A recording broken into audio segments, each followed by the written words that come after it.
الحمد لله رب العالمين، والصلاة والسلام على أشرف الأنبياء والمرسلين نبينا محمد وعلى آله وصحبه أجمعين.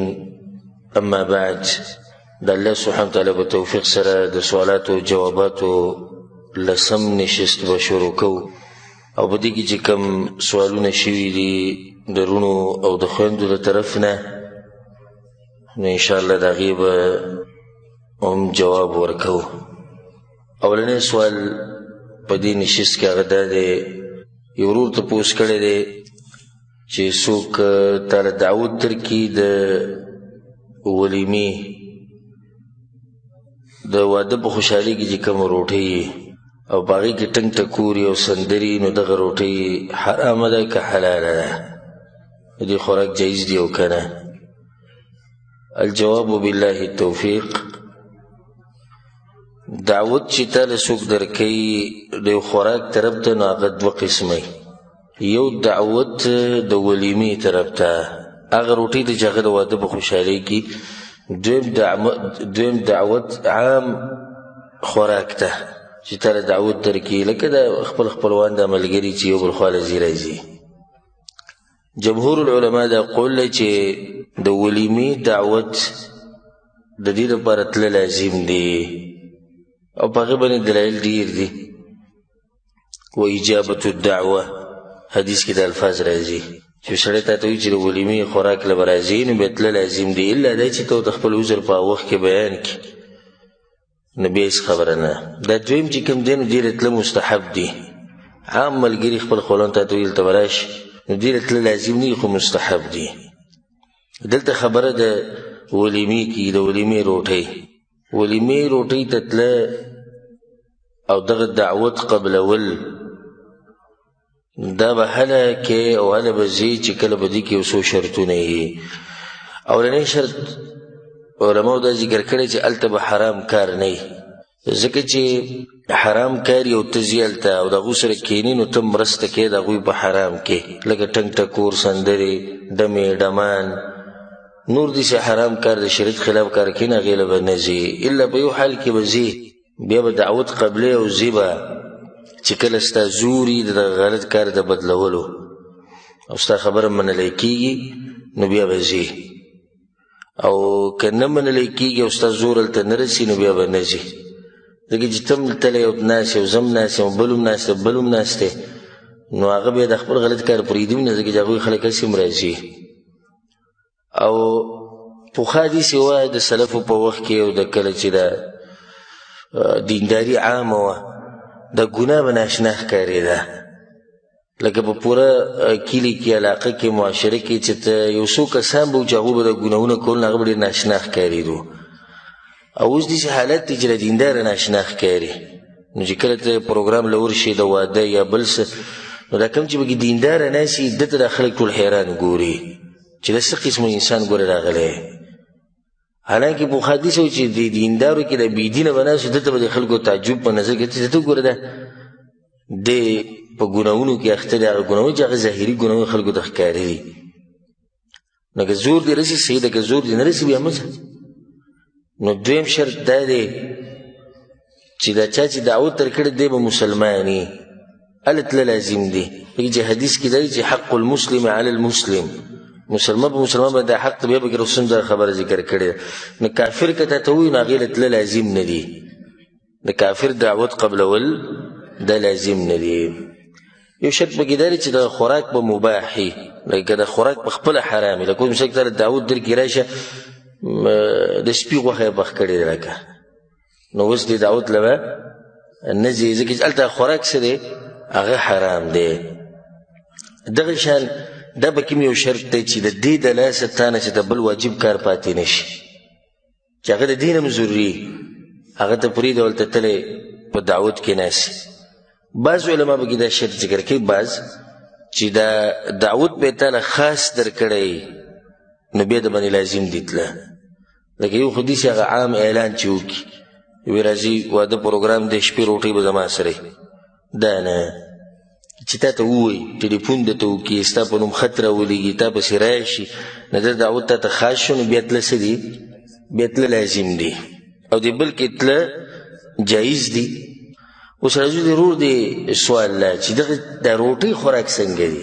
یعنې ده ګوره ده تپوس نه دی کړی چې داسې واده له تله څنګه دي، او ما د هغې جواب وکړو چې کوم واده کې منکر کاري هغې له به نه ځي الا دا چې ستا طاقت یې. خو دا روټۍ څنګه ده؟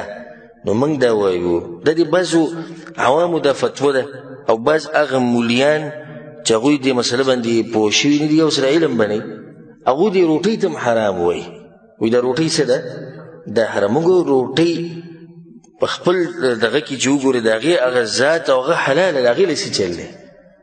دې روټۍ ته موږ حرام نه شي ویلی. نو د حرام کار د لاسه روټۍ دا نه حرام کېږي. نو دغه روټۍ خوراک جایز دي. که ورله ولې خوړه د دې روټۍ د خوراک د لاسه ته نه ګناهګارې چې تا به یې حرام وخوړو، خو ته چې تله یې په دې منکر کې ته ملګری شوی د دې به درنه تپوس کېږي. یا مثال کې ته لا نړې او تا له روټۍ کور ته راولېږله، ویل چا ولې واله ویې خوره، نو دا اوس حرام دي که حلال دي؟ حلال دي. روټۍ پخپله حلاله ده، روټۍ خو په دې کې څه ګناه نشته. نو د یو حرام کار د لاسه روټۍ نه حرام کېږي، د ځان سره یو فایده یې د ساتئ. الا دا چې کله دا روټۍ او داسې چې پخ کړي په دې باندې د غیر الله نوم اخیستی شي هغه به جدا مسله ده. خو دې چې یو مسلمان دعوت کړی دی روټۍ د هغه د طرف نه، خو دومره دی چې په دې واده کې ناروا کارونه دي، نو د هغې د لاسه روټۍ نه حرام کېږي. والله اعلم. د هغې نه بعد یو ورور سوال کړی دی چې آیا ښځه به پرېږدي د مور پلار دپاره که مور پلار به پرېږدي د ښځې دپاره؟ دا سوال کړی دی. نو جواب دا دی چې نه به ښځه پرېږدي مور پلار دپاره او نه مور پلار پرېږدي ښځې دپاره. او دا تفصیلي مسله موږ تفصیل ځای په ځای په درسونو کې کړی دی الحمدلله، دلته تفصیل نشو کولی. او دا دی چې الله سبحانه وتعالی هر چا له خپل حق ورکړی دی، هغه له به هغه حق ورکړي. د مور پلار خپل حق دی، د ښځې خپل دی، بچو خپل دی، نو د وروڼو خویندو بیا خپل حق دی. د یو د حق د لاسه به د بل هغه حق نه خوري، او د ظلم او زیاتۍ دی چې ته د یو انسان حق د بل انسان د لاسه خوري. او د زموږ د پښتنو کې دا مرض دی چې دوی افراط او تفرید کې پراته دي، یا ډېر تیز ځي او یا بلکل پس شي. چې ډېر تیز لاړ شي ته مور پلار غټ حق دی، یو هغه بیا ښځه ورته بلکل څاروی ښکاري. او که ته ورته وایي چې نه د ښځې هم حق دی، بیا د مور پلار نه مني، د ښځې د لاسه مور پلار پرېږدي. یو حدیث کې دا راځي، ما یو پیر تفصیلا بیان کړم د زلزلو او د عذابونو د راتلو اسباب، په دې باندې ما یو بیان کړی، په کې ما څه اسباب ذکر کړي. نو یو سبب دا هم راغلی دی په حدیث کې چې عذابونه به په دې امت باندې ډېر راځي چې کله مور پرېښودی شي د ښځې دپاره، د وجه ده، او چې کله د پلار قدر د ملګرو د قدر نه کم شي نو بیا به عذابونه راځي. او نن سبا سبحان الله چې سړی نظر وچلو دغه شان ده، د ملګري قدر ډېر کوي، د پلار قدر دومره نه کوي. او د ښځې دپاره مور پرېږدي، پلار پرېږدي، هر څه پرېږدي، دا ناروا کار دی. بل طرف ته هم ناروا ده چې د مور پلار دپاره ښځه پرېږدي. خو دلته یو فایده به ذکر کړو، که چېرته د دواړو حقونه په تا باندې په یو ځای راشي، لکه د مور پلار حق او د پلار حق یو ځای کې څه مسله راغله، د دواړو حق په تا باندې په یو ځای راغی، نو بیا به څه کوې؟ مور پلار حق به مخکې کوې. لکه حقوق به ته ټول ادا کوې، خو کله ناکله داسې شي چې د دواړو حقوق په یو ځای نه ادا کېږي. نو چې کله دا پته وي چې اوس د دواړو حقوق په دې ځای کې یو ځای نه ادا کېږي، نو د چا حق به مخکې کوې؟ د مور او پلار. لکه مثال په هغې باندې تا سره 100 ریاله دي، 100 روپۍ دي، د مور پلار ورته هم سخت ضرورت دی او د ښځې ورته هم ضرورت دی، او روپۍ دغه 100 دي، د دوی 100 روپۍ پکار دي، دوی هم 100 روپۍ پکار دي. اوس د دې هم په تا باندې حق دی ته به خرچه وکړې، د دوی هم په تا باندې حق دی ته به خرچه وکړې. اوس دې ټیم کې د دواړه نه جمع کېږي، نو څه به کوې؟ د مور پلار حق به مخکې کړي، د هغوی درجې به یې دي نه اوچته. خو دا په هغه وخت کې چې کله د حقوق نه جمع کېږي، یعنې دواړه ته نشي کولی. او عام اوقاتو کې د ښځې به خپل حق ادا کړي او د مور پلار به خپل حق ادا کړي. والله اعلم. د هغې نه بعد یو ورور سوال کړی دی، دا سوال بار بار کېږي، هغه ده چې یو سړی ښځې ته دا ووایي که تا دا پلانې کار وکړو نو ته به په ما طلاق یې، او یا دې ونه کړو نو ته به په ما طلاق یې، او بیا دا کار وکړي یا یې ونه کړي، نو دا ښځه طلاقېږي او که نه؟ الجواب، اولنی خبره خو دا ده چې سړي له دا پکار دي چې طلاق نه ګپ شپ نه جوړي معمولي خبره باندې طلاق کوي او دا بس دومره کم عقل لي لکه مسله به د ملګري رواني لکه دی ورته وایي زه به دغه د کار له نظم هغه ورته وایي نه زه به دی وایي نه زه نه به ځي دی وایي ځم به یا دی وایي نه ځم هغه وایي زه به که زه لاړم ښځه به راباندې طلاق ښځه غریبه پاکستان کې نسته افغانستان کې نسته د هغې څه ګناه خپل زور ته دې سړي ته ښایي خپل زور ورته ښایه که نه د ښځې نه سره زور وباسي نو دې ته وایي مذاق کول د الله سبحانه وتعالی په دین پورې لوبې کول د الله په احکامو پورې رسول صلی الله علیه وسلم د هغه سړي په باره کې دا ویلي دي چې 3 طلاق په یو ځای ورکړي وو داسې نه دي ویلي که ما دا کار وکړو ښځه به طلاق یا که ښځې ته دا کار وکړو ښځه ته به راباندې طلاق یو سړي صرف خپلې ښځې له 3 طلاقه په یو ځای ورکړي وو امام نسایي دا حدیث راوړی د محمود ابن لبید نه دا روایت راوړی وایي چې اخبر رسول الله صلی الله علیه وسلم عن رجل طلق امرأته 3 تطليقات جميعا رسول ته ویل چې سړي خپلې ښځې له 3 طلاق په یو ځای ورکړي رسول الله صلی الله علیه وسلم فقام غضبان غصه شو پاڅېد وی ایلعب بکتاب الله وانا بین اظهرکم د الله په کتاب پورې ټوغې کوي لوبې کوي او زه یم زه لا تلی یم نه یم فقام رجل یو سړی پاڅېد یا رسول الله الا اقتله مړی نه کړم رسول صلی غصه شو هغه هم غصه شو یا رسول الله مړی نه کړم رسول ته نو ګوره دا لکه دې سړي صرف 3 طلاق یو ځای ورکړي د هغه په باره کې دا ووایي نو چې ده په باره کې به څه ویلی دا چې د ملګرو سره لګیایي او د خپلو خپلوانو سره مسله راشي او ښځه به طلاقوي راباندې نو دا د الله د احکامو نه مذاق جوړول یاسي طلاق ورکړي بیا چینګه خوله نیولې په یو مولوي صاحب پسې ځي او بل پسې ځي ما پسې پکې باز راشي خودکشي کومه وایي سره خودکشي کې بس دې مسلې په کشمکش کې اچوي چې ښځه به طلاق په هغه وخت کې سوچ نه کوو کوم وخت کې چې ځان ګرم کړی او طلاق دا ټکې دي ووایي اوس خودکشي کې اوس کله وی بیمار شیم کله وی لیونی کېږم او کله وی څه بیا به ګرځي په یو پسې به بل پسې او بیا په دغه ټیم کې دې ته هم نه ګوري چې زما مذهب جدا او ستا مذهب جدا هر مذهب مولا چې خو جوز فتوا ورکړي چې دا ښځه ستا ښځه ده که یهودي ولم فتوا ورکړي خو صحیح ده خو چې مولا یې نومي بیا به کې دا قصې نه کوي او که د مانځه او د اودس او د زکات او د بله څه مسلې ورته بیان کړي به زما مذهب جدا دی او ستا جدا دی د الله نه یره پکار ده طلاق نه ګپ شپ جوړول نه دي پکار دا خو بعض حالاتو کې سړی ورکوي بیا دې مسلې له راځو چې یو سړی ښځې ته دا ووایي که تا دا کار وکړو نو ته به ما طلاق یا تا دا کار ونه کړو نو ته به ما طلاق او دې ښځې دا کار وکړو یا یې ونه کړو نو دا طلاقیږي او که نه جمهور العلماء دا وایي غالبا علما دا وایي چې دا طلاق واقع کېږي کله چې دغه شرط پوره شي لکه شرط خو ده کېښودو که نه که دا کار دې وکړو او که دا کار دې ونه کړو که دا کار مې وکړو او که دا کار ما ونه کړو چې دا شرط پوره شو نو طلاق څه شو واقع شو دا د جمهور العلماء قول دی غالبا علما دا وایي بعض محققین علما دا وایي چې نه دې کې تفصیل دی او دا قول د شیخ الاسلام ابن تیمیه رحمه الله نور محققینو دی او د دلایلو په رڼا کې هم دا راجح کاري والله اعلم چې صحیح خبره دا ده چې دې کې تفصیل دی تفصیل دا دی ای سړي نه به نیت تپوس کوو ستا نیت څه و ستا نیت څه و که د نیت ده و چې ما دې ښځې له ترغیب ورکوو په یو کار کې یا مې د یو کار نه یروله یا مې ځان له ترغیب ورکوو په یو کار کې یا مې د یو کار نه ځان منع کوو نو بیا موږ وایو چې کار دې د ګناه کړی دی ملک صاحب مخکې ته الله به دین پر ټوغي د هغې د باندې توبه او استغفار او د طلاق نه واقع کېږي او دا یو قسم دی که دغه کار وشو نو قسم مات شو د قسم کفاره به ورکوي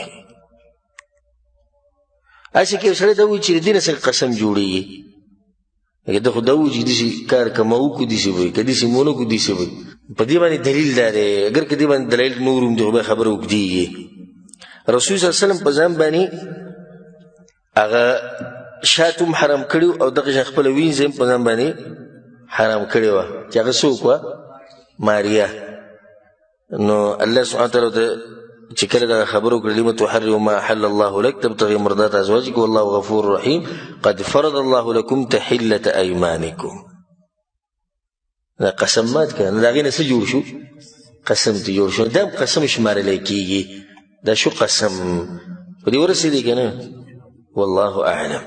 د هغې نه به دې ورور سوال کړی دی هغه ده چې کافر جومات ته ننوتی شي او که نه. الجواب که شرعي غرض یا مباح غرض یي څه مقصد یي هغه مباح یا شرعي نو بیا د کافر جومات ته تله او ننوته جایز دي لکه د نصیحت اورېدو دپاره یا د اوبو څکو دپاره یا د نور سړي څه کار دپاره چې هغه شرعي مقصدي او یا مباحي. ځکه چې رسول صلی پسې به دا وفدونه د کافرانو راتلو رسول صلی به سره به کوم ځای کې ملاقات کو په مسجد نبوي کې به سره ملاقاتونه کول. دغه شان ثمامه چې کله راوستی شو کله چې کافر و نو رسول صلی په کوم ځای کې وتړو په جومات کې یې تړلی په باغ کې کافر و نو رسول صلی پسې به دا وفدونه راتلو رسول صلی به دغه هم جومات ته پرېښودو دې لپاره چې دا مونځ ویني دا نصیحتونه واوري نو بیا جایز دی. او نن سبا یو بله طریقه راوتې هغه دا چې د انګریزان او د غیر مسلمه د مسلمانانو د ملکونو ته ځي او د جوماتونو زیارتونه کوي او پټوان اخلي او د هغو سره جنکۍ یو شی بل شی دا حرام دی. داسې قسمه حالاتو کې دوی جومات ته نشي ننوتی. ما په اولو کې وایي چې شرعي غرضي او یا مباح غرضي نو تصویران ویسته او د هغې دپاره جنکۍ دننه راتله او هغه هم په بوټانو کې ګرځي راګرځي په جومات کې دا د الله سبحانه تعالی د کور بېعزتي ده. داسې ټیم کې نشي ننوتی والله اعلم. یو ورور سوال کړی دی چې کله سړی چاردام کوي مخ یې ځي لاس یې ځي نو دغې نه د اوبه چې کله د مخ ته اوبه راواچوي لاس ته نو د اوبو د څاڅکي په کپړو لګي یا د بدن په بله حصه لګي نو د دې څه حکم دی؟ جواب دا دی چې دا پاک دي. د څاڅکي چې کوم لګي د اوبو د قطرې دا پاکې دي. اولنۍ وجه خو دا دی چې دا به لازم داسې کي یعنې څوک د داسې اودس وکړي چې دی به د اندامونه ټول وینځي او د دغه اندام نه علاوه به بل ځای باندې به څاڅکي هم د اوبو نه لګي داسې کېدی شي چېرته نشي کېدی. بل دلیل به موږ ذکر کړی و که تاسو ته د طهارت مسلې موږ مشکات په درس کې بیانولی چې رسول وسلم غسل نه بعد څه چل وکړو لاس یې وڅنډل داسې نو لاس یې وڅنډي خو دغه اوبه د بدن په نورو حصو لګي که نه په کپړو به لګي نو د اوبه پاکې دي والله اعلم. دا یو ورور سوال کړی دی چې په هغه جورابو باندې مسح کول څنګه دي چې هغه شلیدلي؟ جواب اول خو دا مسله موږ تفصیلا بیانه کړې ده الله په توفیق سره چې په جورابو باندې مسح کول جایز دي. د رسول صلی الله علیه وسلم د احادیثو په رڼا کې او د صحابه کرامو د عمل په رڼا کې او په هغه باندې ما ډېر دلایل ذکر کړي او دغه شان امام ابو حنیفه رحمه الله د قول په رڼا کې و ځکه چې بعض داسې خلک شته چې هغوی د رسول صلی په خبره نه مطمئن کېږي نو بیا د چا خبره باندې مطمئن شي؟ د امام صاحب په خبره باندې مطمئن کېږي. بس بیا صحیح ده په چې امام صاحب ویله بیا خو صحیح ده نه لکه پیغمبر ویلې ده زموږ به تحقیق وکړو تپوس به وکړو نو پیغمبر خبره کوي موږ تپوس وکړو چې آیا دا زموږ په مذهب کې شته او که نه زموږ په کتابونو کې دا مسله راغلې او که نه نه امام صاحب بیا صحیح ده وی. ما یو ورځ د مولا سره بحث کو او ما ته وایي چې دا څنګه او دا داسې ما یې ګوره د رسول صلی الله ثابت دي او هغه هم په جورابو مسح کړې ده صحابه کرامو نه ثابت نه مطمئن کېږو. بیا ورته ما دا وایي دا خو د امام صاحب نه ثابت دي په جورابو یې مسح کړې امام صاحب خو دې نه منع کړی ما په اوله کې یې منع کړی بیا د مرګ نه 7 ورځې مخکې هغه هم په جورابو باندې مسح کړی. هغه روایت امام ترمذي راوړی سندن مې ورته وښو نو بیا ما ته څه وایي والله لازم ده دغه خبره وایي زما پلار یې مولا و مړ پلار یې مړلی وایي زما پلار به هم دا خبره کوله چې به د جورابو باندې په مسح کول د دې ګنجایش دي خو دا ګنجایش چې پکې هله راویستو چې کله هغه قول یې ولې و د امام صاحب مخکې ګنجایش نه راوته ځکه چې هلته د رسول صلی خبره ذکر کړه صحابه کرامو بیا ګنجایش نه راوته. نو امام صاحب رحمه الله د مرګ نه یې څو ورځې مخکې په خپله په جورابو باندې مسح کړې ده په جورابو باندې مسح کول جایز دي. بله ده چې ګوره هسې که موږ لږ سوچ وکړو وایي په موضوع مسح شتي په جورابو نه شتي ښه نو په موضوع ولې مسح ده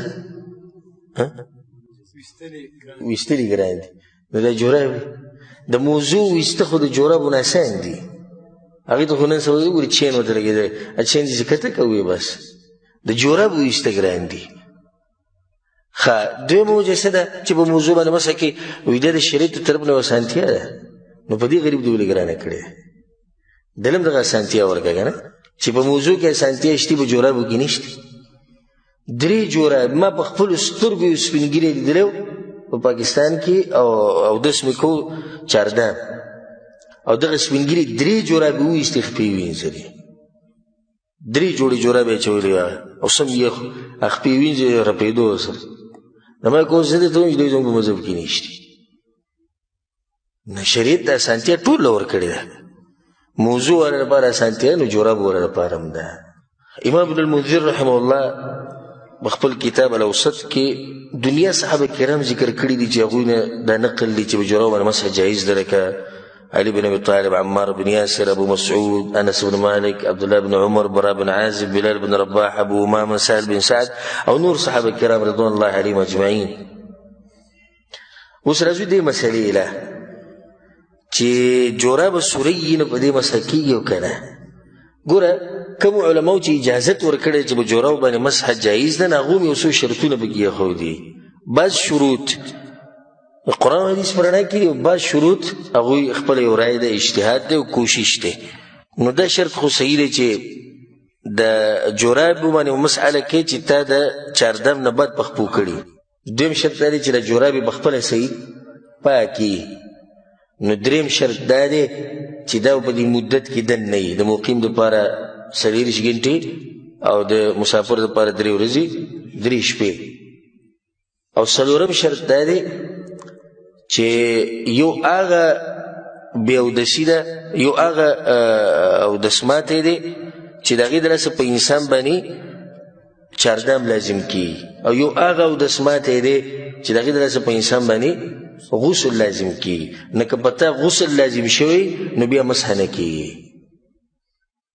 مسح به هله کوي چې په تا باندې څه لازمي د وړوکې طهارت ته باندې لازم وړوکې طهارت چاردام ته وایي غټ طهارت نه په غټ طهارت کې مسح نه کیږي دا شرطونه دا د حدیثونو په رڼا کې دي خو بعض پکې به دا شرط لګوي چې دا به پیړي دې ته به اوبه دننه نه ځي په دې کې به دومره میله وګرځي دا به د خپې نه وځي نه دا به شفاف نه د شیخ ابن عثیمین رحمه الله نه دقه تپوس شوی نه هغه وایي چې صحیح خبره دا ده چې په دې شرطونو باندې څه دلیل نشته د حدیث نه او بله دا چې خلک ټول یو شان دي څه مالدار دي څه غریبانان دي خو غریب سړی دی جورابې په پو کړي هغې کې سوری دی نو دې ته وایي ته وباسه هغه بل چې کوم هغه برابر دی ته به مسح وکړه نو څنګه ته په دې عجز باندې په دې غریب باندې دا جورابې لرې کې او تا سره دلیل مضبوط نشتی نه که داسې معمولي سوري پکې شوي نو هغه څه حرج اوس دسي چې اوس له بنډه نیمه خپه پکې ښکاري نه هغه موږ نه وایو خو اوس داسې چې لکه که چېرته معمولي ځایونه پکې سوري شوي او سړی پرې مسح کوي نو مسح به انشاءالله جایز وي والله اعلم د هغې نه بعد یو روز سوال کړی دا چې وایي چې زموږ جومات ته بعض تبلیغیان حضرات راغلي وو هغو په بیان کې دا خبره وکړه چې پیغمبر صلی الله علیه وسلم چې کله اسمانونو ته ختلی و نو هلته یې د الله دیدن کړی و دا خبره صحیح ده و که نه الجواب امام ابن القیم رحمه الله وی امام عثمان بن سعید الدارمی رحمه الله الدارمی رحمه الله غټ محدث تیر شوی د هغې کتاب دی الرؤیه په دې کتاب کې هغه اجماع نقل کړی ده چې د صحابه کرامو اجماع و په دې خبره باندې چې رسول صلی الله علیه وسلم په دغه شپه الله یې نه دی لیدلی دا د صحابه کرامو څه ده اجماع ده چې رسول صلی الله علیه وسلم خپل رب یې نه دی لیدلی په دې باندې څو دلایل اولنی دلیل موسی علیه السلام چې لاړ په الله سبحانه وتعالی پسې او تورات یې ورکړو قال رب ارني انظر الیک خبرې ډېرې خوښې شوې وی الله چې تا وینم الله ته تمانی شي لن تراني تمانی شي دي د لن تراني ټکی دا معلومیږي چې تما نشي لیدای چرته په دنیا کې شریعت او سره دنیا د قید ولې ولګو الته د آخرت لپاره آیتونه او حدیثونه ثابت دي چې الله سبحانه وتعالی لیدای کیږي په آخرت کې الله دې موږ ته نصیب کړي دا نعمت خو دنیا کې نشي. چې الله سبحانه وتعالی نور یو تجلی راښکاره شوه نو هغه غرې ریزه ریزه کړو. نو زموږ په دې بدنونو کې دومره طاقت نشي چې موږ الله وینو. دا بدنون نشي ټینګېدی د الله سبحانه وتعالی هغه نور ته. نو اولنی دلیل پیدا شو. دویم دلیل پیدا و عائشة رضی الله عنها وی په صحیح بخاری کې دا حدیث من حدثك ان محمد صلی الله علیه وسلم رأى ربه فقد كذب. چا چې ته دا ووایي چې رسول صلی الله خپل رب لیدلی دروغ یې ووایي. دا عائشة رضی الله عنها وی او الله وی لا تدركه الابصار. دې ته دلیل ونیو چې نشي لیدلی په دنیا کې. دویم روایت ابو ذر غفاری رضی الله عنه دی په صحیح مسلم کې دی وی چې ما د رسول صلی الله علیه وسلم تپوس کړو هل رأیت ربک تا خپل رب لیدلی و؟ رسول صلی الله علیه وسلم نور انا راه نور ما څنګه لیدلی. دا واضح دلیل. عبد الله بن عباس رضی الله عنهما ما كذب الفؤاد ما رأى. د دې آیتونو په باره کې هغه دا ویلي دي رآه بفؤاده مرتين. امام مسلم دا حدیث راوړی وی څو پیرې لیدلی؟ دوه پیرې. لکه ساعت مخکې خو موږ صحابه کرامو څه ده اجماع ده چې نه یې لیدلی. عبدالله بن عباس څنګه وایي چې لیدلی دی؟ نو دا ټکی پکې یاد ساتئ. ډېرو مولیانو هم دې طرف ته سوچ نشتی او عوامو ته به دا ټکی څه معلوم شي چې رآه بفؤاده په دې سترګو نه لیدلی په زړه یې لیدلی. نو هلته رؤیت د سترګو رؤیت نه دی مراد. نو د عبدالله بن عباس هم اختلاف رانغی د هغوی سره.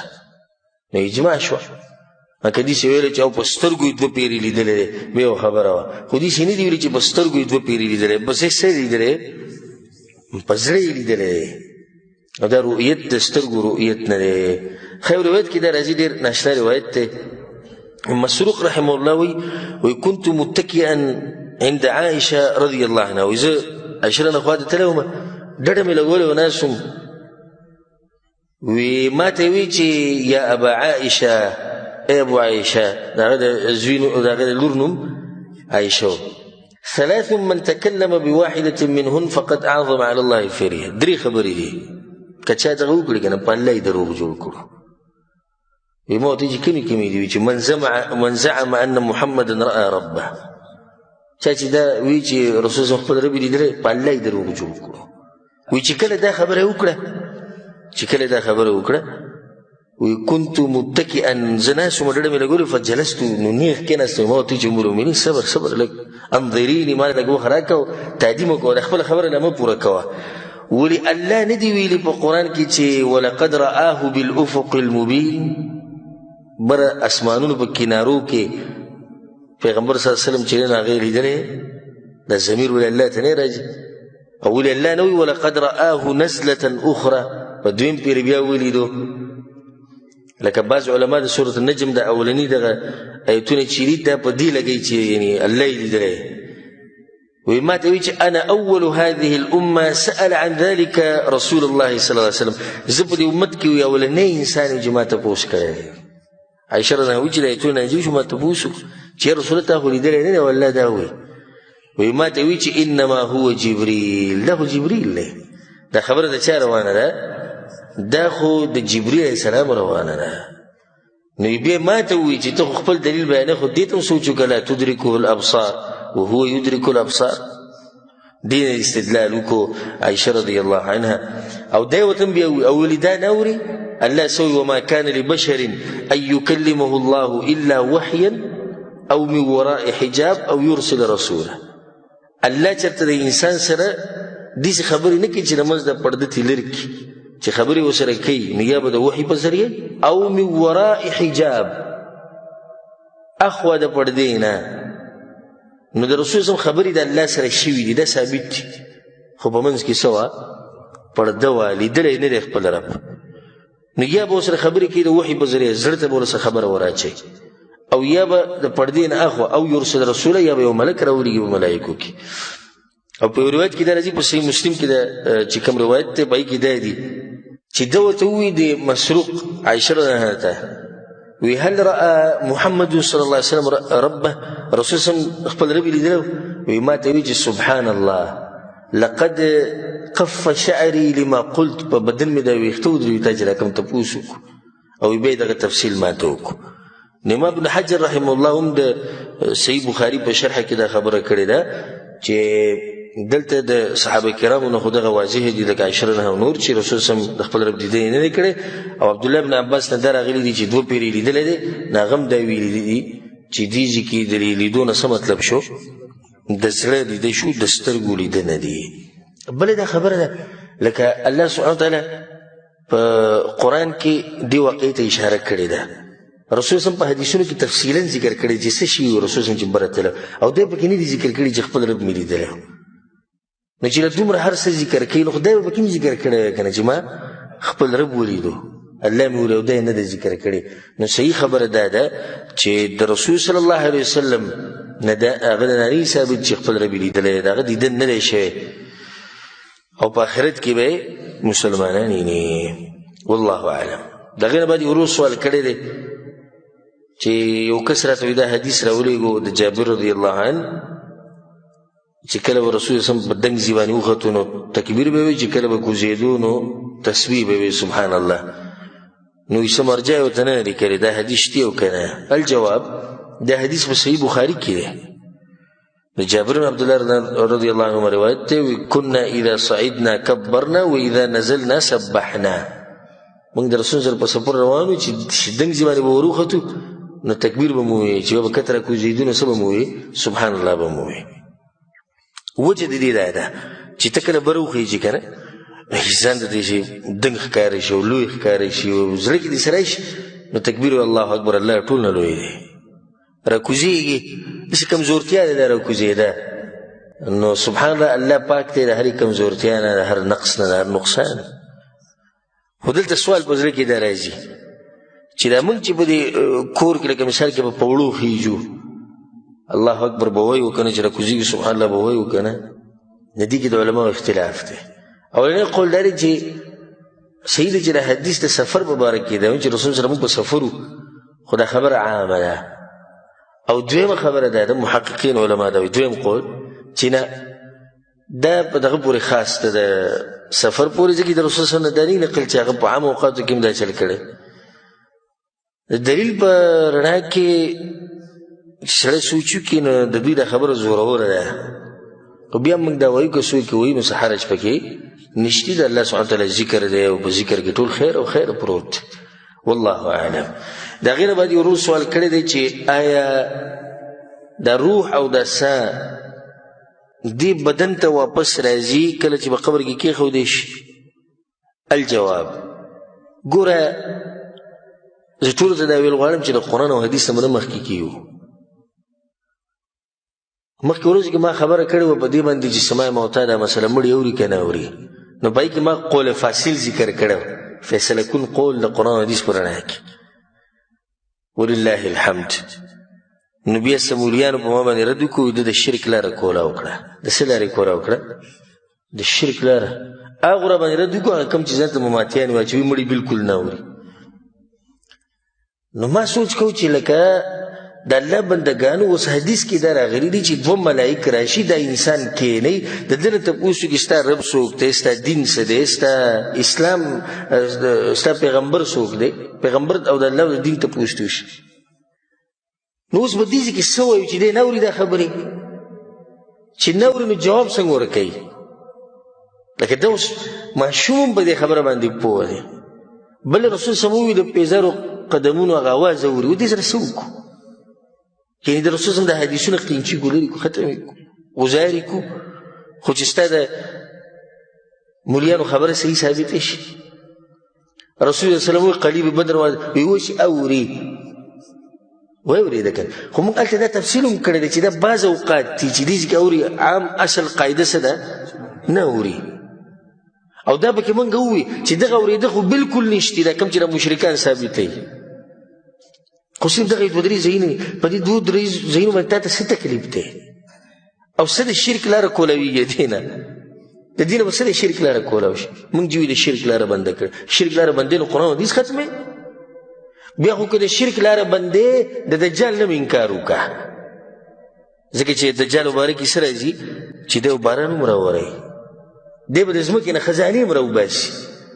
دا خو شرک شو، دا کارونه د چا دي؟ دا خو د الله دي. بس صحیح دا حدیث ته پرې به کړو، کټ به کړو، ختم به کړو. اگر که د رسول صلی الله علیه وسلم ثابت غزار به ګوزګي شرک ته لار کولی ځان نه داسې غټ موحد جوړ کړی. موحد هغه دی چې هغه توحید پکې کوم چې الله بیان کړی. نو دا درې جواب د مخکې د یو اهمه فایدې ځان سره یاد رسوي. قرآن حدیث سمه د مخکې کېږي. و دا مسلې چې ما نه تپوس کړی دی به علم زیاتوي. دا ښه ګمان دی انشاءالله زما په دې ملګري باندې او په ورور باندې. خو ډېر کسان دا وایي چې څوک چې دا خبره کوي چې مړي ته دا روح واپس راځي په دې قبر کې، نو دې شرک ته لار کولا وایي.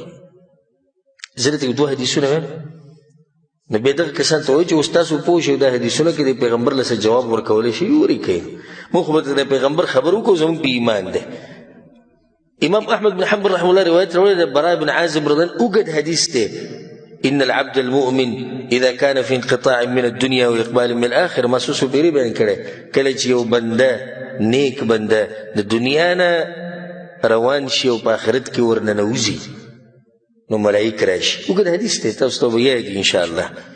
بیا رسول صلی الله علیه وسلم ذکر کړي چې روح دې څنګه وځي او بری ویسي، بیا د کافر حال ذکر کړی د جهنمي.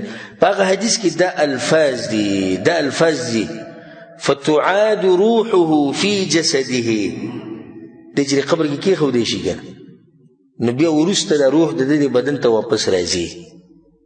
د مؤمنه خو جنتونو ته لاړی شي، بر اسمانونو ته وخېږي، بیا راځي. د کافر هغه د برې نه راغوزار شي، خو بیا هم د روح د بدن له راځي. فیأتیه ملکان، نو بیا دوه ملائک راشي. فیجلسان، نو کینی سوال جواب دی کوي. اوس د دې څه جواب وکړو؟ روح راځي واپس که نه راځي؟ راغله روح که نه. دویم حدیث بل واړه امام ابن ماجه رحمه الله خبره کړې. دا روایت راوړی د ابو هريره رضی الله عنه. رسول الله صلی الله علیه وسلم وایي الميت تحضره الملائکه، یو سړی چې مړ کېږي ملائک راشي. بیا اوږد حدیث دی. رسول صلی الله علیه وسلم بیا دا خبره ذکر کړي د روح په باره کې. ثم تصير الى القبر، نو دا روح بیا چېرته راشي؟ بیا د قبر له راشي. او دواړه ښه ټنګېدلي حدیثونه او دې سره به څه کوو؟ نه دغه دا عثمانیان دی او دا جماعت مسلمین دی او دا موحدین دی او دا دیسی دی او دا دیسی. عذاب قبر کې نشتی او پیریان نشتی او جادو اثر نشتی او نظر لګېدل نشتی. دا خو د قرآن حدیث ته انکار دی. نو دا حدیثونه ښه واضح دي چې روح واپس راځي څه ته؟ قبر ته راځي. بیا د سوال جواب کوي. د دین خو شرک نه ثابتېږي. د شیخ ابن عثیمین رحمه الله فتاوا ما کته د هغه نه داسې یو تپوس شوی. نو شیخ دغه جواب وکړي، بیا په اخره کې ووایي دا خبره یې د ساته چې د غیبو دا خبرې داسې دي چې دا ډېرې مه چېړه. بس رسول صلی الله علیه وسلم وایي چې روح راځي راځي که نه. بیا ورته دا وایي د دې روح بدن ته راتله داسې نه ده لکه انسان داسې شي څنګه چې په دنیا کې، ځکه چې دا خو د برزخ زندګي ده. د برزخ د زندګۍ نه موږ څه خبر یو؟ خو څومره چې الله او د الله رسول وایي د حق امر یې وایو. روح راځي څه ته؟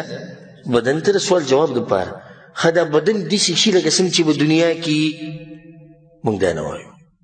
نور پکې موږ خبرې نه کوو، خو څومره چې راغلي د حق امر یې وایو. والحمدلله على ذلك. د الله شکر دی چې دا منهج یې موږ ته نصیب کړی دی. والله اعلم.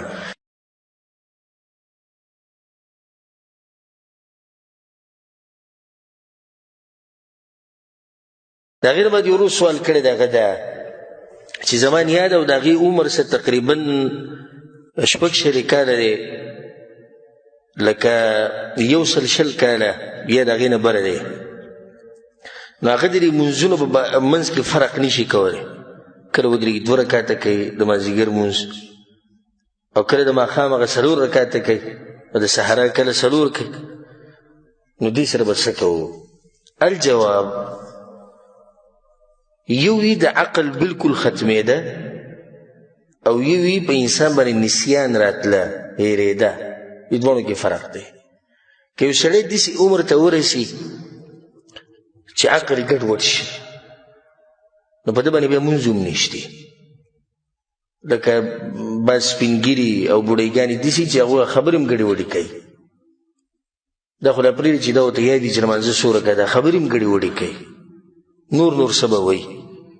نو حدیث کې دا راځي رسول الله صلی الله علیه وسلم، امام ترمذي، امام نسائی، امام ابن ماجه دا حدیث راوړی دی، رفع القلم عن ثلاثه، درې کسان قلم اوچت کړی شوی دی چې ودی او ماشوم او لیونی حتی یعقل تر دې چې عقل یې واپس راشي. امام ابو داود چې کوم روایت راوړی پای کې ورسره دام دی والخرف او خرف په عربي کې وایي فساد العقل، عقل ختمېده د عمر د ډېروالي د لاسه. نو کله چې دغه درجې ته انسان ورسي، الله سبحانه تعالی دې موږ د عمر هغه درجې ته نه رسوي، ځکه چې داسې عمر ته رسېده چې انسان ذلیله شي او ګډوډ شي. رسول صلی الله علیه وسلم پناه غوښته په الله پورې د داسې عمر نه. دوی باندې خو مونځ نشته، که دې وم نه کي څه خبره نه ده، الله دې تپوس نه کوي. اوس راځو دغه ورور چې سوال کړی دی چې زما د دې مور نه یېرېږي، نو یېرېده څه خبره نه ده، نو یې څه به ورسره کوو؟ کې به دا چې یو کس دې ورته وایي چې دا اوس مور دا د مازدیګر لمونځ دی، دې 2 رکعته وکړو، ته ورته ووایي چې اوس تا ته 2 نور پاتې شو، دا به 3 مو کې څلورمو کې او په دې کې به ورسره مرسته کوې، او چې لمونځ یې ختم کړو بیا دویم پیر کولو ته ضرورت نشته. والله اعلم. د هغې نه بعد یو ورور سوال کړی دی چې په پاکستان کې وایي په دې بازارونو کې دوکې دړکې ډېرې زیاتې دي، نو دوکاندار هم دوکه کوي او وایي چې اخلي هغه هم دوکې کوي. نو د طرفینو نه مسله ورانه ده، او دا خبره صحیح ده چې دوکه موږ اکثر سر ټکوو چې مشکل به چا کې دی؟ په دوکاندار کې دی. خو دا سړی دی چې سر ټکوي که نه د دوکان کولو که دی د هغه نه تکړه دی په دوکو کې، خو دوکان یې نشته. نور که د دوکان کولو که دی د هغه نه مخکې ځي په دوکو دړکو کې. نو دا مرض عام دی. نو دی وایي چې د هغې دلاسه بیا زه چې سامان علم ډېر تحقیق کوم دا ورور وایي، نو زما بیا یو جدا طریقه د هغې تپوس کوم. هغه طریقه دا ده چې کله زه څه شی علم د بجلۍ سامان، او د بجلۍ سامان په دې کې سړی احتیاط ډېر کوي، بلې دا به دیسي او که اصلي وي، او اکثر دا دوکه سړی د بجلۍ په دې سامان کې خوري. نو زه هغه ته دا ووایم چې زما لکه مثال کې پنکې پکار دي یا لیټونه پکار یا دا شی یا دغه شي، نو کور له یې هم وړمه او د کلي جومات له یې وړمه، دوکه به راسره نه کوي. نو هغه بیا ما دا سامان اصلي راکوي. نو زما دا خبره دروغ ده او که نه؟ الجواب د دروغ څه ښکرې خو نه وي، که ښکرې وي ته چې دی وایي چې جومات له وړم، جومات له وړي نه وړي، نو دا دروغ دي. ته بله څه طریقه راوباسه نه وي چې دغه دوکه باز پکې معلومې، خو دې طریقې کې څه دي؟ دې کې دروغ دي چې زه جومات له هم وړمه او کور له هم سامان وړمه. نو دا کور خو صحیح ده، خو دا دې دروغ وایي چې جومات له سامان وړمه. او عبدالله بن مسعود رضی الله عنه دا خبره نقل له، وی دروغ نه چلیږي نه په ګپ شپ کې او نه په رښتیاو خبرو کې، دروغ هر وخت حرام دي. والله اعلم. د هغې نه بعد یو ورور سوال کړی دی چې په عقیقه کې که یو سړی د ګډ په ځای د چیلي په ځای غوا حلاله کړي یا میخ حلاله کړي یا اوښ حلاله کړي، نو دا جایز دی او که نه؟ بیا د دغه ورور دویم سوال دا دی چې ولې رسول الله صلی الله علیه وسلم د هلک دپاره 2 ګډان ښوولي دي او د جنۍ دپاره یو؟ په دې کې حکمت څه دی؟ الجواب سنت خو طریقه دا ده، کوم چې حدیث کې دا راغلي چې د هلک دپاره 2 ګډان دي، جنۍ دپاره یو څاروی دی. امام ابو داود رحمه الله دغه حدیث راوړی دی، رسول صلی الله علیه وسلم چې من ولد له ولد، د چا چې ماشوم پیدا شي الله وله یو نعمت ورکړي، نو فعن الغلام شاتان وعن الجاریة شات، هلکې طرف ته به 2 ګډان لرکړي، جنۍ طرف ته به یو لرکړي. دا ثابت دی حدیث کې. بیا د علماو اختلاف دی چې یو سړی د دې ګډ په ځای باندې غوا حلالوي، میخه اوښ حلالوي، د دې به څه حکم وي؟ نو جمهور العلماء دا وایي چې دا جایز دي. بعض علماء وایي دا نه جایز، ځکه چې حدیث کې دا نه راغلي. نو موږ دا وایو چې انشاءالله دې مسله کې به دومره سختي نه، جایز به وي، ځکه چې هغه د دې نه اوچت دی او غوره شو په غوښه کې په وزن کې. خو سره بیا هم دا وایو چې غوره څه دي؟ غوره دا دی چې همدغه باندې عمل وکړي کوم چې رسول الله صلی الله علیه وسلم ویلي. دا ګډان ډېر که هېڅ خبره نه ده، خو دا غوره دی که څوک پرې عمل وکړي، او که نه د هغې په ځای میخه یا غوا یا اوښه حلاله کړه، نو دا کار څه دی جایز دی. بیا دې دویم سوال لا چې حکمت سره چې هلک دپاره دوه ګډان او د جنۍ دپاره یو جواب د دې مسلې اولنۍ خبرو خو ساتي چې مسلمان کار دا دی چې د الله او د الله د پیغمبر خبرې ته به غاړه ږدي بس سمعنا واطعنا. او الله سبحانه وتعالی ابراهیم علیه السلام ته امر کړی چې خپل زوی څه که حلال که. تپوس یې کړی بلکل یې تپوس نه کړی چې الله ولې اخر صرف زما زوی او دا زوی چې زه سپین ږیری شوی یم او هغه ځوان شو اوس یې حلال کړم نه تپوس یې هم نه دی کړی روانې کړو چاړه یې راواغسته ولاړ. دا د مسلمان طریقه ده چونکې چوناچې څنګه ولې دا کیسې به نه کوي. خو که یو سړی حکمت لټوي د ډېرې فایدې دپاره عمل به کوي او کوي خو نه علم زیاتومه نو به هېڅ خبره نه کوي. یو سړی د حکمت تپوس وکړي که ښکاره شو ښکاره شو که ښکاره نه شو نو هم څه خبره نه ده علم یې الله ته دی. داسې ډېر حکمتونه دي چې هغه د انسانانو ته نه دي معلوم او ډېر داسې دي چې هغه د علماو بیان کړي دي. بعض علما په دې کې د حکمت ذکر کوي لکه امام ابن القیم رحمه الله دا خبره ذکر کړې ده وایي دا د شریعت قاعده ده دا د شریعت قاعده ده او قانون دی چې هلک یې غوره کړی دی د څه نه د جنۍ نه. نو دې ځای کې هم هغه قاعده او قانون استعمال شوی دی چې هلک غوره دی د څه نه د جنۍ نه. نو وګوره جنۍ له چې میراث ورکوې نو هلک له به د هغې امره څومره به ورکوې بیا هلک له 2 امره به ورکوې. هلته هم 2 امره شو جنۍ یوه حصه شوه د هلک هغه 2 حصې د جنۍ یوه شو یا د هلک د حصې نیمه هغه د جنۍ شوه. ښه بیا داسې راشه دغه له وګوره د دیت په مسله کې هم دقه شان ده د ګوایي مسله هم دقه شان ده چې سړی ګوایي ورکوي یو دی چې دې سړي په ځای ښځې راولي څو به وي 2 به وي دغه شان د عقیقې مسله ده. نو دلته هم هغه قانون استعمال شوی دی هغه د الله طریقه ده چې هلک غوره دی د څه نه د جنۍ نه. خو د جنۍ خپل حقوق دي دا مطلب دی چې جنۍ حقوق نه شریعت چې څومره حقوق جنۍ له ورکړي دومره هېچا نه دي ورکړي. د انګریزان چې چغې وایي که نه جنکو حقوق او د حقوق انساني او پلانې او علانې او د انجیوز څومره چې کمیټیانې او کمپنیانې دوی دغه نه غواړي جنۍ ته حق ملو شي. دوی وایي چې جنۍ د لارې ته راوځي روډ ته راوځي میدان ته راوځي نو چې بیا ورسره مونږ څه کوو چې هغه وکړو دغه حق غواړي. نور چېرته تاسو چېرته لیدلي دي داسې چې یو دغه جوړ کړی چې دې ځای کې به هغه زنانو ته هره میاشت پیسې میلاوي کمې چې بوډۍ دي په کور کې بیمارې پرتې دي چېرته مو اورېدلي داسې چې دا کور کې بوډۍ پرتې بیماران دي نه نه سوچ یې دغه جنکو سره کمې چې پېغلې شوي دي دوی بهر ته ولې نه راوځي دوی مزدوري ولې نه کوي دوی ته د ازادۍ حق ازادۍ حق ته څه ته ازاد خو هغه ده خو دوی د ازادۍ حق دغې ته وایي چې زموږ لاس له راشي نو چې بیا ورسره موږ هر څه کوو هغه به کوو. شریعت زنانه له هم حقوق ورکړي دي او سړي له هم حق په دې باندې الحمدلله ما یو ورځ تفصیلي خبره هم کړې وه چې موږ له هم پکار ده چې داسې ووایو چې سړی غوره دی د څه نه د زنانو. نن سبا د بس خلک داسې متاثره شوي دي د دې ټیویانو د ډیشونو نه نو د هغوی په خوله هم دا خبره ده وایي ښځه او سړی یو شان دي او بعض وایي اسلام دین د مساوات دی. اسلام دین د مساوات مطلب اسلام ټول یو شان کړي دي نه دا خو ظلم دی. اسلام دین د عدل دی د مساوات نه دی. د ښځې لږې پیسو ته ضرورت دی سړو ډېرو ته ضرورت دی دې دواړو چې یو شان ورکړی شي دا خو ظلم شو.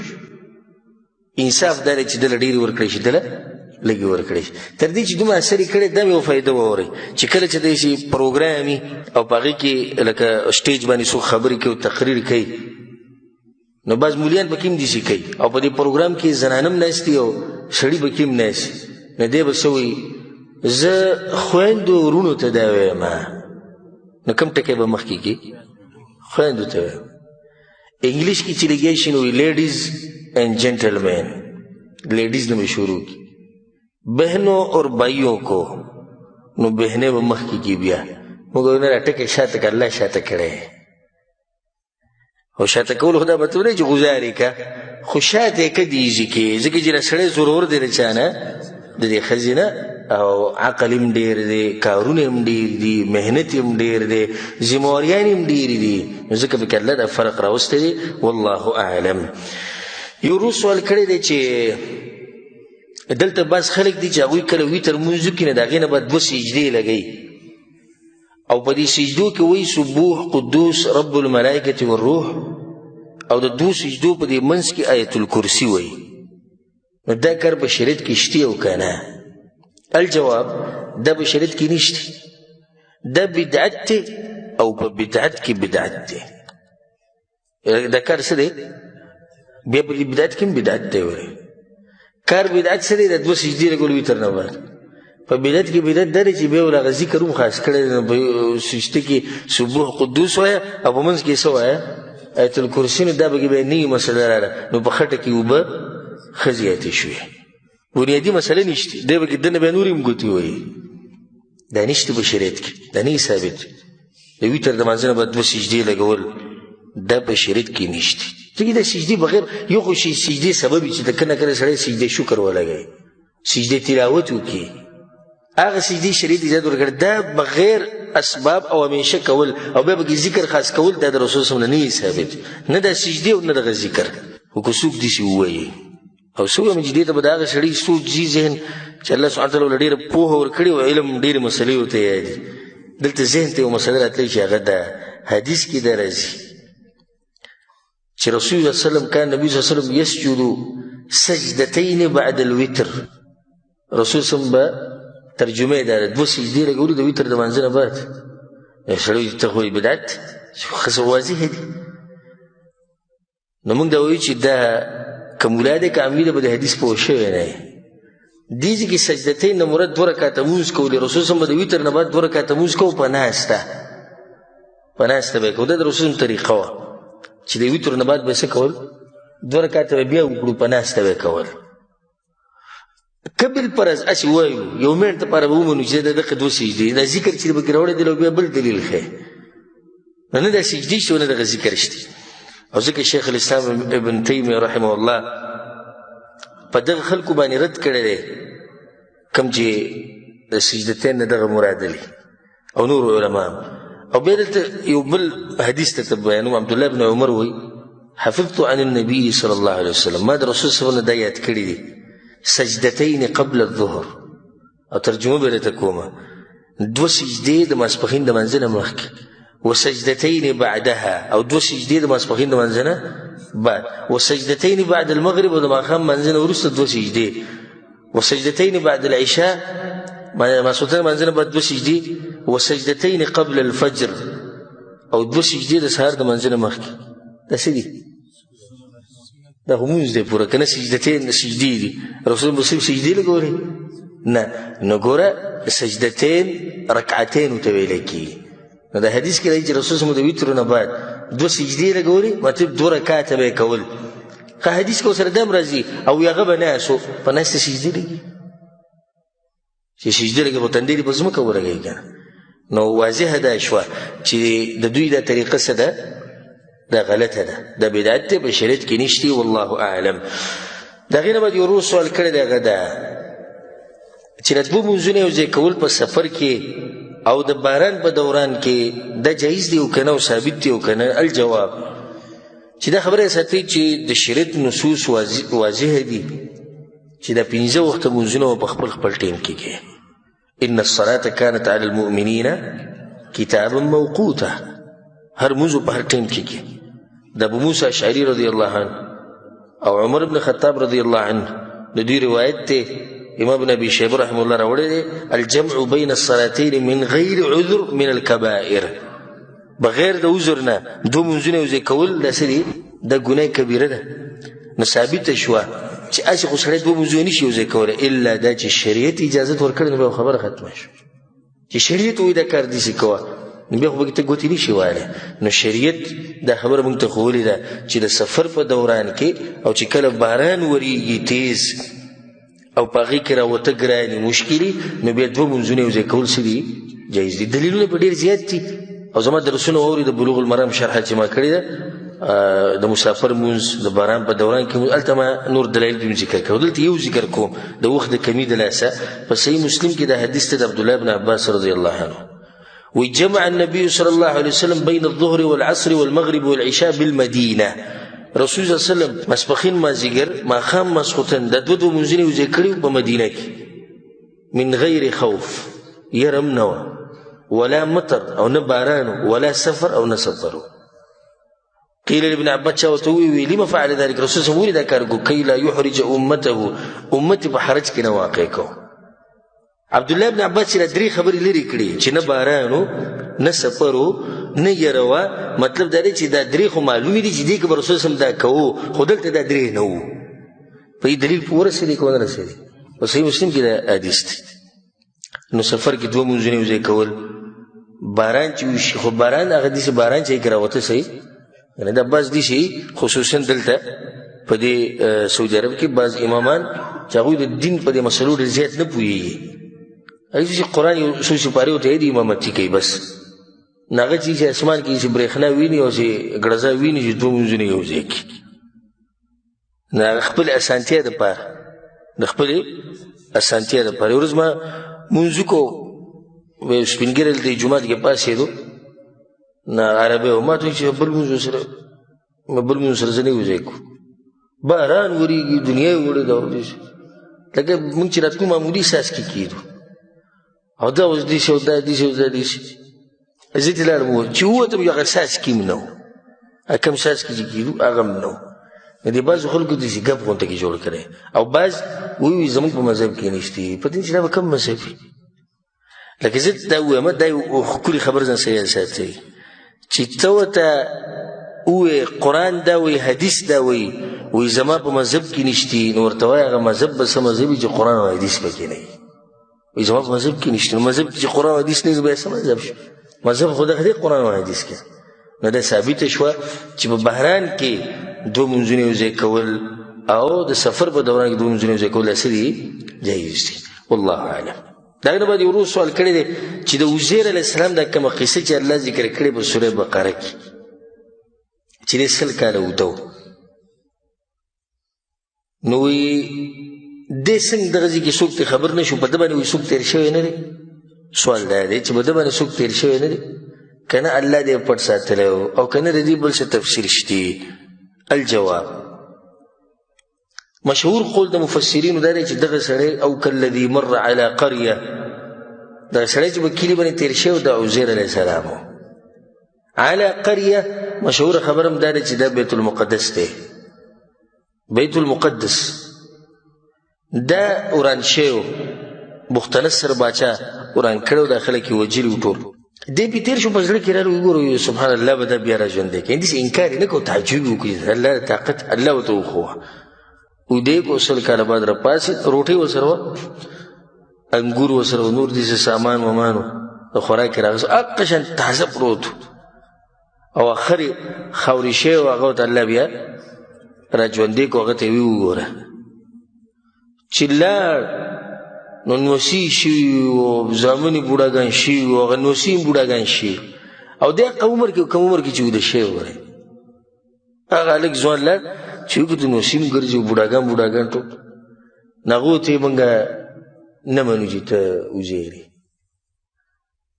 نو هغو ته یې ویې زه یم هغه وایي ښه عزیر علیه السلام ته تورات یاد و ته ته یاد دی هغه ما ته یاد دی که هغه تورات یې ووایي تورات چې ورته یاد پته وایي دا عزیر علیه السلام دی بیا د حقې نه یهود ووایي چې الله زوی دی والعیاذ بالله.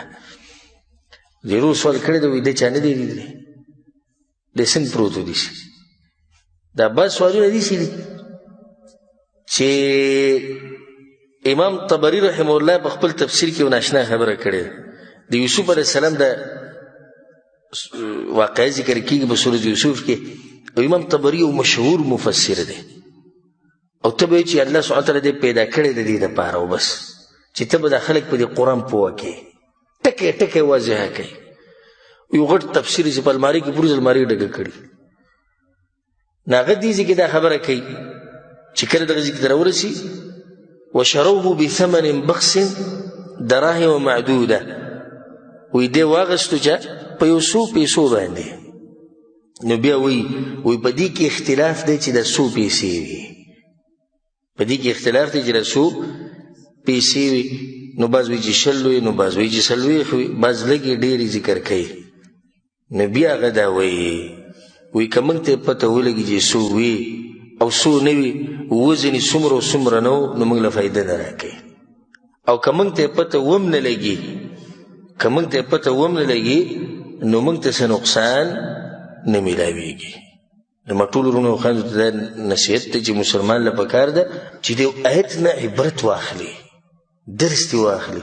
یو خبره چې الله موږ ته نه ده کړې په دې کې به فایده نه وه، یعنې الله داسې خبره نه پټوي زموږ نه چې هغې کې زموږ فایده وي او موږ ترې بیان نه کړي. خو چې الله بیان نه کړه نو څه ده؟ فایده پکې نشته. الله حکیم باچا دی. دا بس دې کې شروع کړي آدم علیه السلام چې ونه خوړه څه شي ونه ستا دې سره څه کار دی؟ خو ونې ته ورغلی ونې ته نږدې شوی و. دې تفاصیلو کې مه ورځه. الله راته خبره مختصر کړې ده او ته ځان ته ګرانې. مقصد د قصې دا د عبرت دې واخله چې دغه پیغمبر په دغه ځي تېرېدو الله 100 کاله اوده کوره پیسه وروغ ربټکه شه. عبرت دې واخله. نه دې پکې پرېوتو درنه وي دا چا لیدلی و که نه و لیدلی؟ په دغه طرف پکې څوک نه تېر شي او داسې بس الله پټ وساتو. دغه چې راله د ابولهب ښځه په رسول صلی الله علیه وسلم پسې هغه د کعبې سره خوا کې ناست او لاس کې کاڼي راغستې او ابوبکر صدیق ناست رضی الله عنه. ورته ویې ملګری دې څه شو؟ او هغه مخامخ ناست وی. بیا ورته ابوبکر صدیق ویې رسول الله ته خو دلته ناست وي الله دې پټ کړی وم. نو مخامخ ناست دی او هغې ته نه ښکاري نو دا سړی به هم الله پټ ساتلی که نه؟ نو دا قسمه سوالونه یې کول پکار. والله اعلم.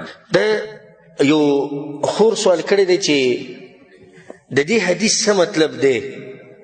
البنات حسنات، لونه نیکیانی دي، والبنون نعم او زامن نعمتونه دي، او والحسنات يثاب عليها او په نیکیانو باندې ثواب ملاویږي، والنعمه يسأل عنها او د نعمت مبارکې تپوس کیږي. د دې حدیث څه مطلب دی؟ الجواب دا حدیث نه دی، د رسول صلی الله علیه وسلم نه ثابت.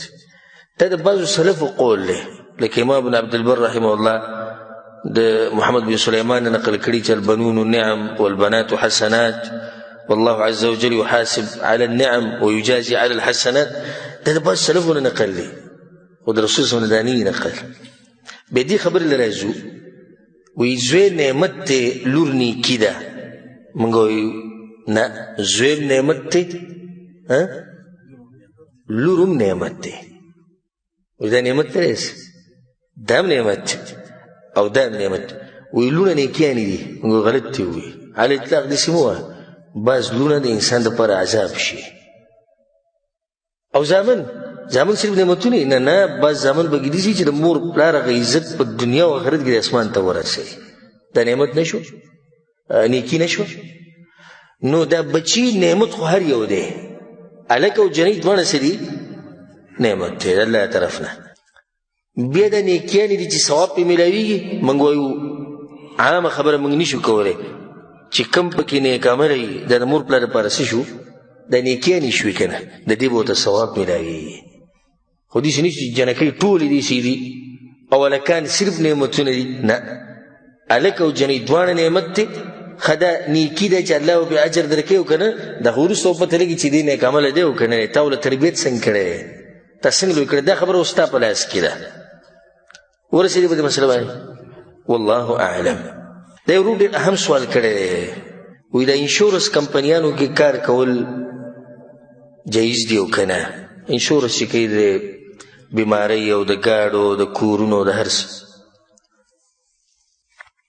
الجواب انشورنس په دوو قسمه یو ته ویل کېږي التأمین التجاري، تجارت دپاره انشورنس. یو ته ویل کېږي التأمین التعاوني، التعاون دپاره انشورنس. دا تقسیم چې د مخکې اورېدلی نه مې دی اورېدلی. دلیل دی په دې باندې چې علم کمی دی، علماو سره ناستې ته څه دی؟ ضرورت دی. د دې انشورنس په باره کې خبره کوم چې تجاري دی دا حرام دی. او هغه انشورنس دی چې تا ته به پیسې وښوی شي چې دومره پیسې به ته ورکوې هره میاشت یا په کال کې، چې هر ورځ دغه ترتیب یې راته وښو. نو په دې کې چې کوم سړی اشتراک کوي هغه به پیسې ورکړي، خاص مبلغ ورته وښي دومره به ورکوې. دا پیسې د دغه کمپنۍ شوې، قیسې څه شوه؟ ختمه شو. نو تجارت دی کنه ځکه ورته تأمین التجاري ویلی کیږي. اوس که چېرته څه حادثه راغله دا کمپني به تا پیسې لګوي، دا پیسې یا خو ستا د هغه پیسو امروي یا ستا د هغه پیسو نه به کمي او یا به ستا د پیسو نه صحیح زیاتي. که کمي نو تا نه د پیسې ولې وخوړی شو، دا باقي خو ته بیمار نه شو نو پیسې پاتې شو، یا ته بلکل بیمار نه شو په کال کې 2 کاله کې پیسې ولې اخلي یو مسلمان نه. او که ډېرې ولګولې داسې به کوم کېږي چې انشورنس یې جوړ کړی دی مثال کې په 800 ریاله بیماري په ده باندې راغله د 100 ریالو انشورنس کمپني دا پیسې ورکوي، نو ولې د هغوی نه دا پیسې اخیستی کېږي؟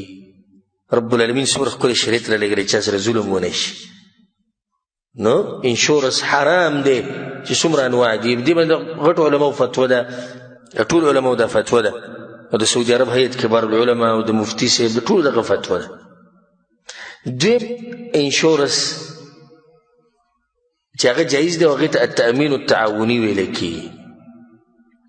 هسې یو ذهن کې یو تپوس راځي تاسو ته ذکر کوم، لکه دا کم کس چې پیسې ورکوي د انشورنس کمپنۍ له سبا چې بیمار شي هغه بیا ډېرې ورکوي، نو دا حرام دی. خو دا زموږ دا کسان چې کمیټیانې جوړوي او په دې کې ورته مثال کې دومره پیسې ورکوي، که بیمار شوې اپریشن دې وکړو 6 زره به درکوي، دا جایز دی؟ دا کوم انشورنس دی؟ څه وایي دې باره کې؟ خپلې پیسې چې 15 زره له ورکوي او د 12 زره له ورکړي د بل څه تعاون وکړه، نورو ده سره دې تعاون وکړه، ده د بل څه مرسته وکړه، ستا نه جبرن وانه اخیستلې یا چې نو خاص مقدار ده لږې پیسې ورکړي ډېر ورته میلاو شو که نه؟ هغه لږې ورکړي ډېر ورته میلاو شو که نه؟ ښه که دې بیمار نه شي پیسې لاړې که لا نړې؟ هلته که بیمار نه شي پیسې لا نړې، پیسې لاړې، څه فرق شي په دې دواړو کې؟ دلته پیسې تا لږې ورکړې بیمار شو ډېرې درکړې، پیسې دې ورکړې د سره بیمار نه شوې پیسې لاړې، یا پیسې دې ورکوړې ته دې وډکپ ته پروت وکړه چې ته مړ شم او بیا زر ریاله میلاو شي، هغه ته میلاو نه شو. په سعودي کې دې 10 کاله 40 کاله پیسې دګې کړې او لاړې، نو دې او دې کې فرق شته؟ دې کې بنیادي فرق دی. مو انشورنس په 2 قسمه، یو التأمین التجاري، دویم التأمین التعاوني. تأمین التعاوني دې ته وایي تعاوني انشورنس چې یو اداره یو کس وټاکلی شي، څه کسان چې دې کې اشتراک کوي دا پیسې ورکړي، دا پیسې دا شریکه دا سړی دا اداره د ځان دپاره نه اخلي. دا فرق د دې وایي که نه؟ ځکه تجاري ویلی کېږي، دا تجاري نه دی، دې ته تعاوني وایي. دا پیسې د هغه سره شوې، حادثه راغله همدغه پیسې به بیا په یو کس باندې لګي، نو په دې کې تجارت وشو؟ تجارت خو پکې نه کېږي که نه؟ هلته چې کوم هغې ته ویل کېږي عقود المعاوضات، دې ته ویل کېږي عقود التبرعات. هغه د تجارت په نیت باندې دا کمپني کولاو کړې ده انشورنس ته، او دوی چې کوم کار کوي دا د تعاون په نیت باندې کوي. نو دواړو کې فرق اوس راغی که رانغی؟ فرق پکې راغی چې دلته دا پیسې را جمع کېږي د دې لپاره نه چې تجارت ته څوک ځان له اخلي او په دې نورې پیسې راځي او نورې نه، تعاون دی. پیسې را جمع شوي، په چا حادثه راغلي د هغه له دومره پیسې ورکوي، یا ټوله حادثه وله که ورکوي یا صحیحه وله ورکوي. نو دا قسمه تأمین دې کې کار او کول دا جایز دي چې تعاوني. دا تجاري تأمین چې دی دا کول هم ناروا دي او د دې نه ځان لرې ساتل پکار دي. الله سبحانه وتعالی په قرآن کې وتعاونوا على البر والتقوى ولا تعاونوا على الإثم والعدوان والله أعلم. ته وروس ورکړی جنابت په حالت کې ذکر او اذکار جایز دی او که نه؟ کولی شي. په دې باندې مخکې موږ یو تفصیلي جواب ورکړو چې د جنابت په حالت کې ذکر او اذکار جایز دی. د شهوت په وجه چې ذکر له لاس وړلی یا د ښځې فرج له لاس وړلی، نو د دې سره اودس ماتېږي او که نه؟ وایي د کپړو سره. ښه دا صحیح اوس مسله واضح شو، د کپړو سره نو نه ماتېږي. هسې په کپړو له پاسه د خپل ذکر سره لاس لګول یا د زنانه د عورت سره لاس لګول په دې اودس محض نه ماتېږي چې څو پورې د دې سړي نه سنیتلي یا د زنانه نه سنیتلي زنانه سره لاړو د هغې اودس مات شو او که د دې سړي نه سره لاړو نو دا اودس څه شو مات شو او چې سنیتلي نو بیا اودس نه ماتېږي والله اعلم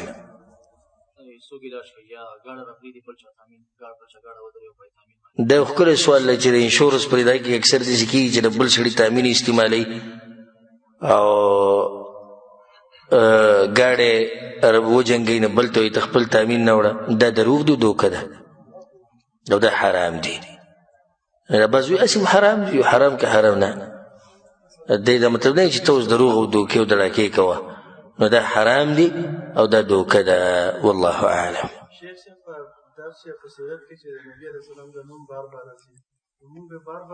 بار بار به درود وی بار بار به درود وی مطلب دا نه چې تا باندې واجب دي فرض عین دي چې بس که دې ونه وي ګناهګار شو خو د مسلمان طریقه دا نه چې بار بار به وی کرم د رسول صلی الله علیه وسلم نوم واورې یو درود وایه مختصر درود وایه علیه الصلاة والسلام صلی الله علیه وسلم چې سړی هغه اوږدو درود ولځي چې اللهم صل علی محمد وعلی محمد چې دی وایي چې هغه عالم پکې وسلو پنځه پیرې نور نوم اخیستی د رسول صلی الله علیه وسلم دغه مختصر دی وایي خو په درودو کې خیر دی ټول خیر پکې پروت دی والله اعلم